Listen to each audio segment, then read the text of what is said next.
George Zimmerman, Paula Deen, or an economy that's on the brink of collapse? You tell me what's more important, because it seems to me like the US population and the media are obsessed with George Zimmerman's trial. Not only that, but also this whole event that happened with Paula Deen, which the media just kept talking and talking about like it was like national security crisis underway.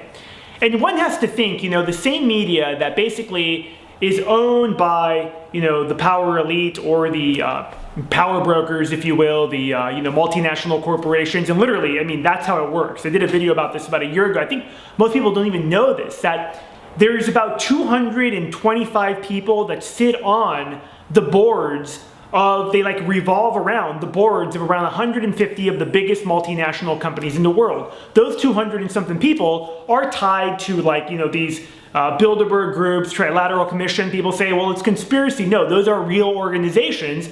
And, regardless of what you think of them, there is no question these organizations are organizations that, basically to be a member of them, you have to be at the upper echelon of whatever, nobility, power, call it what you want. So the media is hyping Paula Deen and Zimmerman. And it's interesting because what does that have in common? It all has race in common.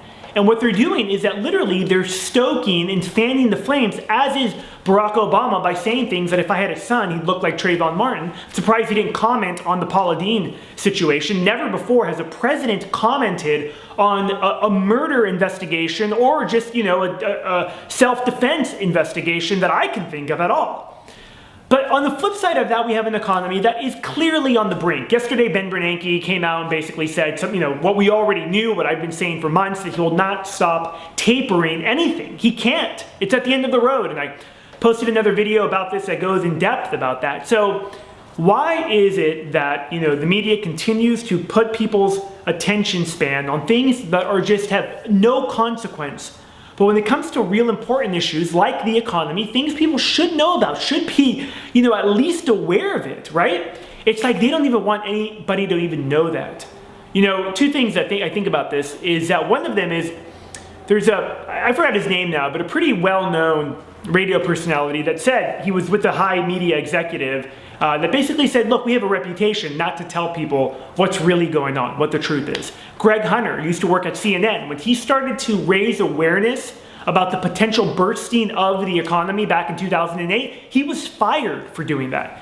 And notice anytime that you have anyone like a Peter Schiff or, Mark Faber come on CNBC who has admittedly been caught, the analysts and the people that they have on that program have been caught taking payments from the companies whose stock they promote. So they're the cheerleaders of the stock market. It's why people have finally caught on. Their ratings are a complete disaster. Nonetheless, they have Schiff or any one of these people on, not just CNBC, but any channel for that matter. They'll always have like 5 other people against him that laugh at him, make him look like he's crazy, and just for basically saying the truth. Look, we are in an economy that is structurally completely damaged. And it's not getting any better because the policies coming out of Washington and from the Fed are making them much worse. Don't need to be an economist for this. Just open up a history book and it'll tell you everything because it's been repeated time and time and time again. But they want you to focus on Paula Deen,